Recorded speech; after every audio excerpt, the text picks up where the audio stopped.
Hello दोस्तों, welcome to profit मंत्र। दोस्तों, इस वीडियो में हम एचडीएफसी बैंक के फंडामेंटल देखेंगे। फर्स्ट कंपनी का चार्ट देखते हैं। दोस्तों, ये बैंक का लॉन्ग टर्म का चार्ट है, आप देख सकते हैं। लॉन्ग टर्म में 26,747% तक के रिटर्न दिए हैं। जो शेयर ईयर 2002 में 22 रुपये 48 पैसे का था, आज 1,482 रुपये का है।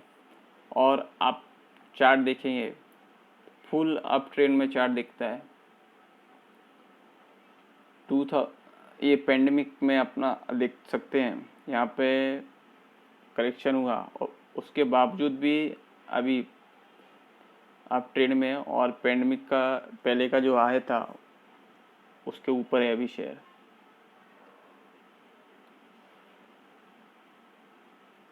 फाइव ईयर्स में 155% तक के रिटर्न है और 1 ईयर में 4% तक के रिटर्न दिए हैं। तो दोस्तों, बैंक प्राइवेट सेक्टर की बैंक का नंबर 1 बैंक है इंडिया की। और आप देख सकते हैं, in principle approval from the reserve bank of India RBI to set up a bank in the private sector. The first to receive an, म्हणजे फर्स्ट बैंक है जिसने रिजर्व बैंक से अप्रूवल लिया बैंक सेटअप का प्राइवेट सेक्टर की। Market cap देखेंगे तो आप 8,16,313 करोड़ का है और करंट प्राइस 1,480, हाई लगा 1,650, लो 928 है। स्टॉक भी 25.6 और बुक वैल्यू 320 रुपये है।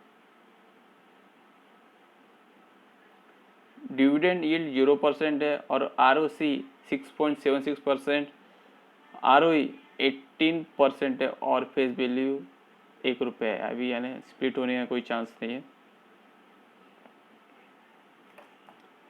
प्रोस एंड कॉन्स देखें तो company has delivered good profit growth. पिछले 5 सालों में गुड प्रॉफिट ग्रोथ दिखाया कंपनी ने 19.98% का, और company maintain sales growth is 18.67% और पिछले सेल्स ग्रोथ कंपनी का पिछले 10 सालों में 8.67% रहा। और stock is trading 4.63 times it's book value से 4.63 टाइम्स पे ट्रेड कर रहा है स्टॉक अभी। लो इंटरेस्ट कवरेज और लाइबिलिटी है कंपनी पे कुछ 11,82,058 करोड़ की।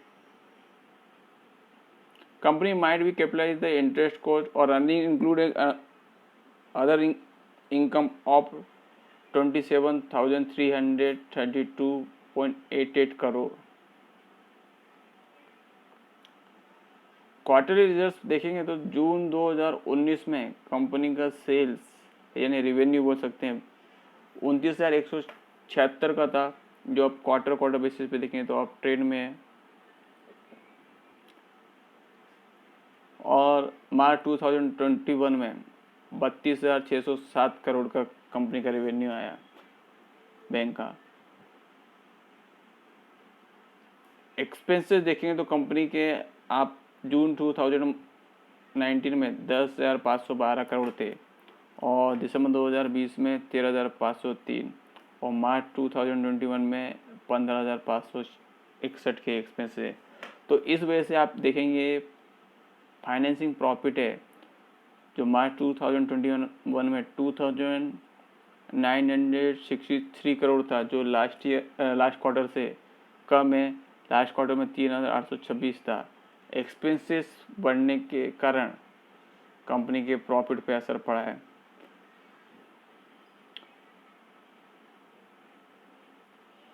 जो हमें ईयर बेसिस पे नहीं दिखेगा। और प्रॉफिट बिफोर टैक्स 8,835 करोड़ से 11,267 करोड़ हो गया और नेट प्रॉफिट 5,676 करोड़ से 8,434 करोड़ हो गया है। तो लास्ट क्वार्टर के मुकाबले थोड़ा कम देखने को मिल रहा है क्योंकि एक्सपेंसेस बढ़े हैं कंपनी के। तो फिर भी हम ओवरऑल देखेंगे तो क्वार्टर बेसिस पे पिछले 2 साल के कंपनी का रेवेन्यू और प्रॉफिट अप ट्रेंड में है। Profit and loss year basis पे देखें तो कंपनी का 2014 में रेवेन्यू 42,555 करोड़ का था, जो मार्च 2021 में 1,28,552 करोड़ हुआ, जो पिछले साल के कंपेरिजन मार्च 2020 से ज़्यादा है। और आप देखेंगे रेवेन्यू कंपनी का एवरी ईयर आप देखिए नया फिगर देखने को मिल रहा है। जहाँ कंपनी पिछले कुछ सालों में 5 डिजिट में काम करी थी, आज 6 डिजिट में कंपनी का रेवेन्यू है। और फाइनेंशिंग प्रॉफिट देखेंगे तो मार्च 2014 में 5,602 करोड़ था, जो मार्च 2021 में बढ़ के 15,463 करोड़ हो गया है। तो आप देख सकते हैं कंपनी का रेवेन्यू ईयर बेसिस पे और प्रॉफिट दोनों अप ट्रेंड में।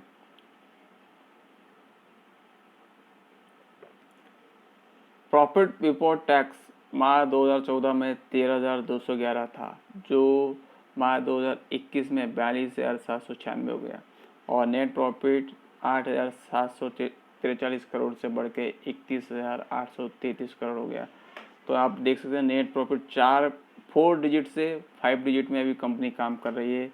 नेट प्रॉफिट आपको अप ट्रेंड में देखने को मिल रहा है।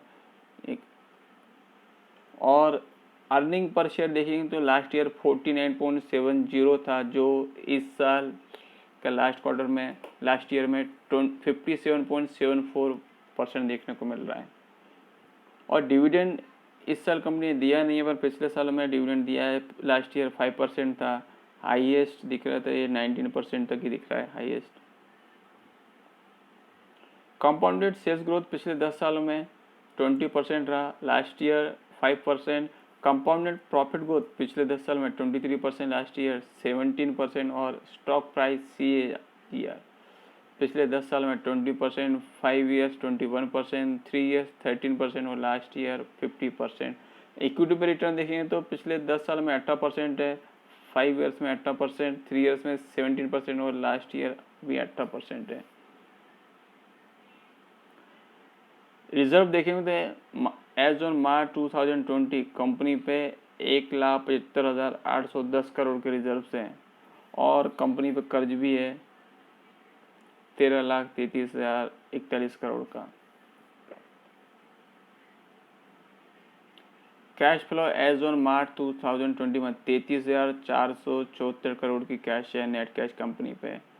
और शेयर होल्डिंग पैटर्न देखेंगे तो एज ऑन मार्च 2021 प्रोमोटर्स पे 25.97% है और FIs पे 39.79%, जो आप देख सकते हैं पिछले क्वार्टर की तुलना में थोड़ा बढ़ाया है FIs ने। और DIs पे 20.99%, तो थोड़ा पिछले क्वार्टर से थोड़ा कम किया है।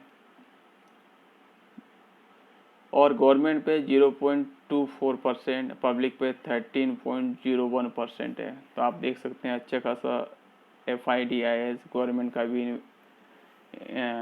इन्वेस्टमेंट है बैंक में।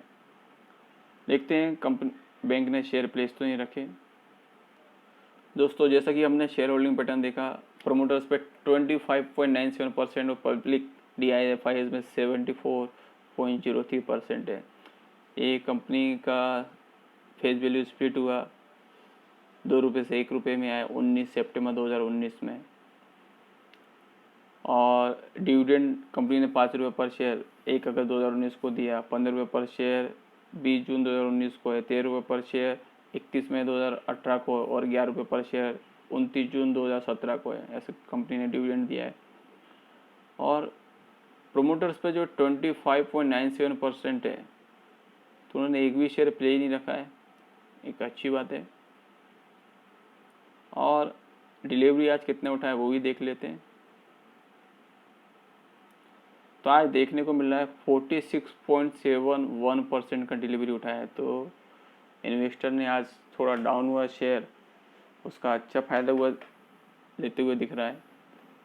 दोस्तों ऐसे जो फंडामेंटली स्ट्रॉन्ग शेयर रहते हैं, जो लॉन्ग टर्म में आपने देखा अच्छे रिटर्न दिए अपने शेयर होल्डर्स को, एवरी डिप में क्वांटिटी उठाना चाहिए कंपनी का शेयर का, जो लॉन्ग टर्म में अच्छे इन्वेस्टमेंट देता है। और डीप में उठाए तो शॉर्ट टर्म में भी अच्छे इन्वेस्टमेंट मिलते हैं। Please like, share and subscribe my channel.